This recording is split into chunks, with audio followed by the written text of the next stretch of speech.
Godspeed to the city streets. We began to feel the fire.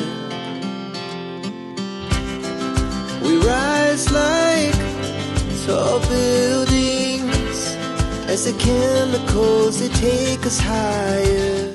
반갑습니다. 뉴스 오번가입니다. 오늘도 함께 해주신 여러분들께 대단히 감사드립니다. 대한항공과 아시아나항공에 대한 마일리지 공유에 대해서 사실 합병이라는 얘기를 한 이후에 우리한테는 가장 큰 관심을 가지고 있습니다.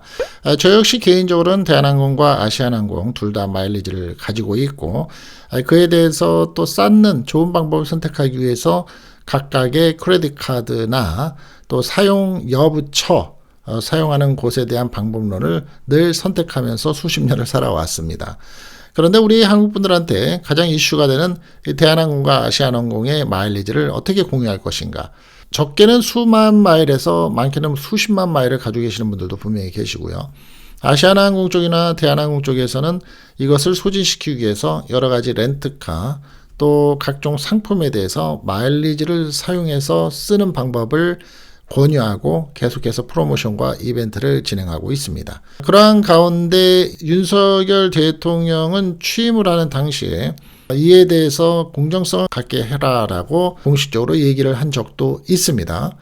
그런데 이 대한항공과 아시아나항공에 대해서 마일리지를 서로 1대1로 인정을 하겠다라는 지금 얘기가 나오고 있습니다. 그렇지만 일단 단서는 또 있습니다. 어떤 내용인지 한번 들어보시고 참고가 되시고 상식적으로 알아두시면 좋을 것 같습니다. 대한항공과 아시아나항공의 통합 이후에 양사의 탑승 마일리지를 1대1로 전환하기로서 잠정 결정한 것으로 지금 4일 날짜로 확인이 된다라고 매체들은 얘기하는데요. 단 조건으로서는 우리가 사용하고 있는 이 신용카드로 쌓여진 마일리지의 합산은 모은 제휴 마일리지보다는 낮은 비율이 될 전망이라는 게 우세합니다. 이날 업계 관계자에 따르면 대한항공은 양사의 탑승 마일리지는 1대1 비율로서 전환하기로 하고 구체적인 계획을 마련 중이다라고 하면서 이 제휴 마일리지는 이보다는 낮은 비율로 책정할 예정이고 아직은 100% 확정하지는 않았다라고 말을 하고 있습니다. 대한항공과 아시아나항공의 탑승 마일리지 전환 비율이 만약에 1대1로 확정이 되면 마일리지 소멸 혹은 축소를 걱정을 해온 대한민국과 그 외의 모든 소비자들의 우려를 덜어낼 수 있을 것으로 보입니다. 그런데 또 하나가 있긴 있습니다. 국제적으로 스타 얼라이언스나 또 스카이팀이라는 개념으로 쌓아온 마일리지와 또 그것을 사용할 수 있는지에 대한 여부도 분명히 발표가 되겠죠. 몇 년간 이어진 양대 우리 대한민국의 국적기의 합병에서 마일리지의 전환은 소비자들한테는 특히 아시아나 마일리지를 이용하는 사람들한테는 대단히 관심사였습니다. 이에 따라서 현재 우리가 이제 계산을 해보면 예를 든다면 두 항공사의 노선별 요금이 마일리지 적립률은 거의 동일하긴 합니다. 예를 든다면 인천에서 뉴욕을 가거나 인천에서 LA를 가거나 또 혹은 프랑스를 가거나 이럴 때에 적용하는 마일리지는 거의 동일하다는 얘기입니다. 대한항공의 경우에는 3월 달에 주말에 인천에서부터 로스앤젤레스 이코노믹의 가격이 대략 104만 7,600원이고 마일리지는 5,973마일이 적립이 됩니다. 근데 요즘에는 사실 비행기 티켓팅 하면 이 마일리지 잘 보셔야 되는데요. 100% 적용이 안 되는 요금이 있습니다. 80% 정도, 70% 정도 좌석에 따라서 혹은 요금에 따라서 마일리지가 100%가 안 되는 경우가 많아요. 요즘에 무조건 100% 되는 거 아니야? 라고 생각을 하셨던 분들이 많으실 텐데 안 그렇습니다. 요새는 잘 보셔야 돼요. 같은 날 동일 노선의 아시아나의 이코노믹은 104만 6,600원으로서 1,000원 쌉니다. 아시아나가. 전반적으로 아시아나가 조금 더 싸죠. 적립 마일리지는 같기 때문입니다.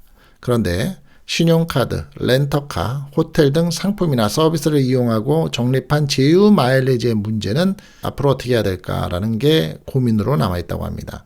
소비자의 반발이 있기 때문에 또 있을 수 있기 때문에 아시아나 제휴 마일리지를 지나치게 낮게는 할 수 없다는 게 이유입니다. 반대로 1대1 원칙을 따를 경우에는 대한항공의 제휴 마일리지의 적립 소비자들은 또 화가 납니다. 역차별 아니야? 라는 논란이 일 수 있다는 겁니다.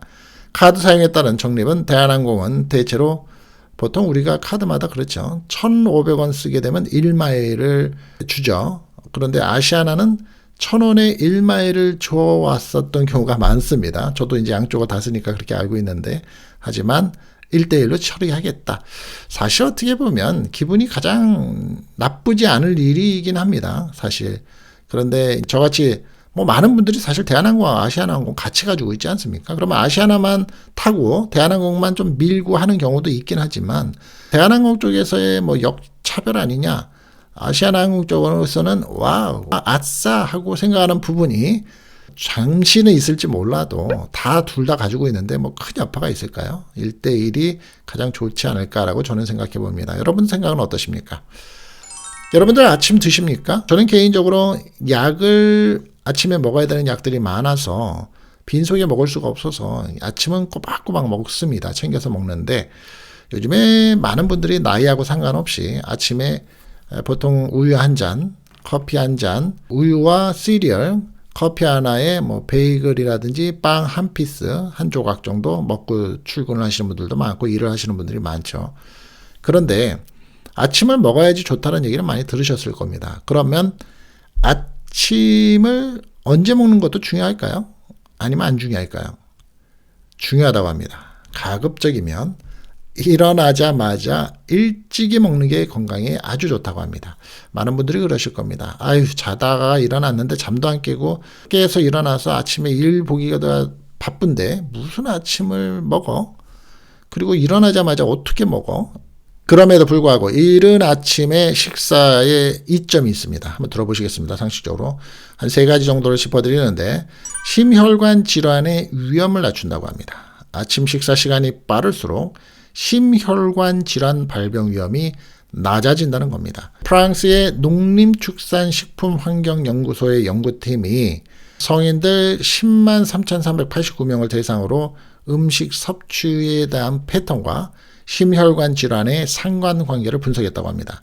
그 결과로서 아침 식사 시간이 1시간이 늦어질 때마다 심혈관 발병 위험이 6%씩 증가했다고 합니다. 예를 든다면 오전 9시에 아침을 먹은 사람은 오전 8시에 아침 식사를 한 사람보다 심혈관 발병 위험이 6%까지나 더 높았다고 합니다. 믿거나 말거나.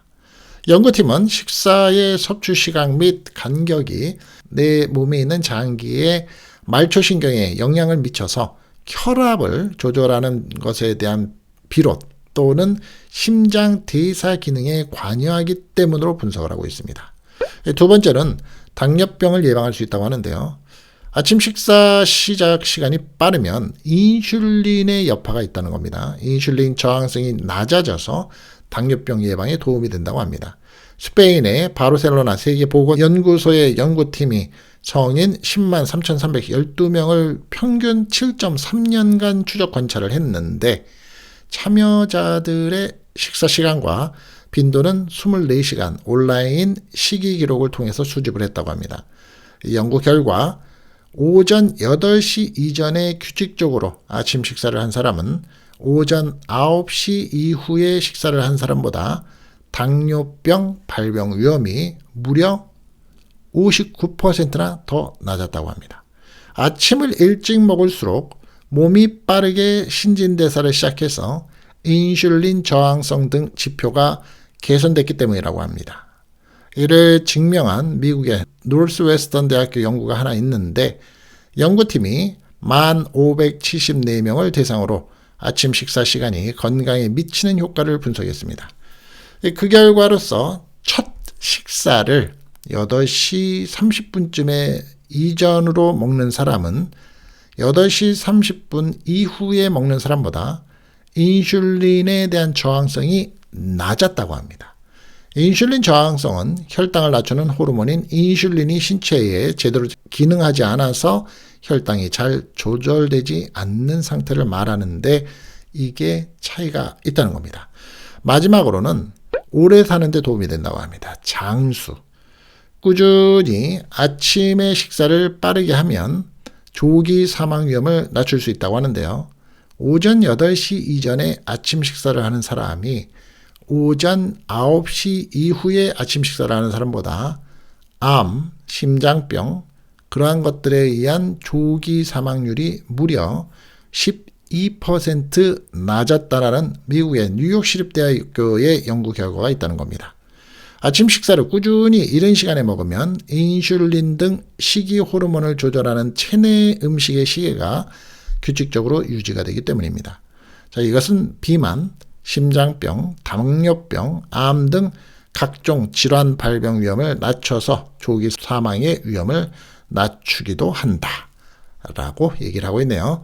아침 식사를 하셨던 분들이라면 조금 더 일찍 먹는 것에 대한 도전, 그리고 아침 식사를 안 하셨던 분들은 평생 혹은 장시간 그렇게 해오셨는데 바꾸지 못하시겠지만 가능한 한 오래 사시고 당뇨병의 위험이나 또 뇌질환, 심혈관 질환에 대한 위험을 낮추고 싶으시면 한번 그것도 트라이를 해보시는 게 어떨까 하는 생각이 들어봅니다. 우리가 인생을 살면서 가장 힘들다고 하는 것이 사람 관계라고 합니다. 그리고 그 사람 관계의 범주 안에는 가족 관계도 있습니다. 그래서 가족 관계가 형제 우애가 또 부모하고의 관계가 좋은 가정도 있지만 한번 틀어지면 두 번 다시 안 보겠다 그러고 원수보다 더한 관계성을 갖기도 하죠. 그만큼 관계가 힘듭니다. 그리고 효자 효녀에도 장사 없다라는 얘기도 합니다. 그만큼 힘들다는 소리죠. 엄마를 모시기가 힘들었다라고 해서 그 이유로 엄마를 때려서 숨지게 한 60대 아들이 있는데요. 어떤 내용인지 한번 들어보시겠습니다.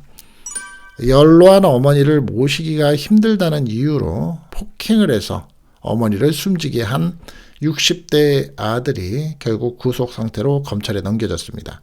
광주 동부경찰서는 6일 어머니를 때려서 숨지게 한 아들, 나이는 64살입니다. 존속살인 혐의로 구속을 하고 검찰에 송치를 한 겁니다. A씨는 설날인 지난달 29일 0시 11분께 광주 동구의 학동의 자택에서 80대 어머니 B씨를 주먹으로 수차례 때려서 숨지게 한 혐의를 받고 있는데요. A씨는 이제 폭행을 한 후에 지인에게 전화를 걸어서 내가 우리 어머니를 때려서 우리 어머니가 지금 세상을 떠나셨어. 112에 신고 좀 해줘. 라고 얘기를 했겠죠. 그래서 이 지인은 바로 112에 신고를 해서 출동한 경찰에 의해서 긴급 체포가 된 겁니다. A씨는 이 고령인 어머니를 부양하기 힘들어지자 자신의 처지를 비관해서 이 같은 일을 저지른 것으로 조사가 됐는데 외아들이었다고 합니다. 이 외아들인 A씨는 어릴 때부터 어머니와 단둘이 살아왔고 얼마나 끈끈했겠습니까? 결혼을 해서도 가정을 꾸린 뒤에도 어머니를 모시고 살았다고 합니다. 범행 당시에 다른 가족들은 외출 중이었고요. A씨는 점점 기력이 떨어지고 거동이 불편해지는 어머니를 모시고 사는 게 정말 힘들었다는 취지로 진술한 것으로 알려졌습니다. 마음은 이해가 되죠. 수백 번, 수천 번 이해가 됩니다. 하지만 방법이나 행동은 용서를 받을 수가 없는 거죠. 그런데 또 하나 깊이 생각을 해봐야 될 일이 이 자식한테 맞는 순간 이 어머니는 어떤 생각을 했을까요? 평생 살아오면서 내가 배 아파서 난 아들이 날 때리고 그 때리는 순간 고통과 또 자괴감과 황당함 그리고 그에 달하는 슬픔은 분명히 생각을 했을 텐데 그러면서 내 생이 지금 여기서 끝나는구나 말리지 못하는 부모의 심정도 있었을 것이고요. 그러면서 세상에 하직을 하면서 눈을 감는 그 부모 마음은 어땠을까 싶은 생각이 듭니다. 하지만 또 한편으로는 말씀드린 것처럼 치매 노인을 모시거나 또 거동이 불편한 부모님을 모시고 사는 이 아들이나 딸들의 얘기를 들어보면 정말 효자라고 듣는 그런 자식들도 힘들다는 얘기를 하곤 합니다. 이런 얘기를 하다 보면 정말 그 많은 시간 동안에 살아온 인생과 앞으로 살아가야 될 남은 시간을 생각하면서 건강해야 되겠다. 그리고 자식과의 관계에서도 내가 손 벌리지 말아야 되겠다라는 생각들을 다 하실 텐데 이런 일은 참 안타까운 일입니다. 자, 오늘 제가 준비한 영상의 내용은 여기까지입니다. 아시아나항공과 대한항공의 마일리지 공유에 대한 내용, 아침 식사를 아침에 꼭 일찍 하시는 게 얼마나 좋은지에 대한 내용과 세상 살아가는 내용에 있어서의 부모와 가족관계에 대한 내용도 짚어봤습니다. 조금 헛되지 않은 시간이 되셨기를 바라고요. 끝까지 함께해 주신 여러분들께 대단히 감사드립니다. 늘 함께하는 뉴스 오번가가 되도록 하겠습니다. 건강하십시오. 감사합니다. Our hearts beat to the city streets. We began to feel the fire. We rise like tall buildings as the chemicals they take us higher.